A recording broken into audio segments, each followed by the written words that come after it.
যে মানুষটাকে কখনো দেখিনি, যার কণ্ঠস্বর কখনো শুনিনি, যার পবিত্র সান্নিধ্যে উপস্থিত হওয়ার সৌভাগ্য কখনো হয়নি, যে মানুষটা আর আমার মাঝে 1400 বছরেরও বেশি সময়ের ব্যবধান, সে মানুষটা কেমন করে এত আপন হয়ে গেল?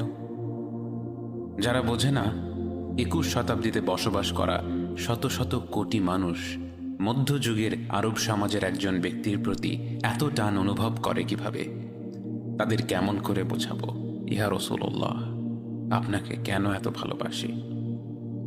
আপনার স্মরণে আজ শত কোটি অন্তর ভালোবাসায় ভরে ওঠে।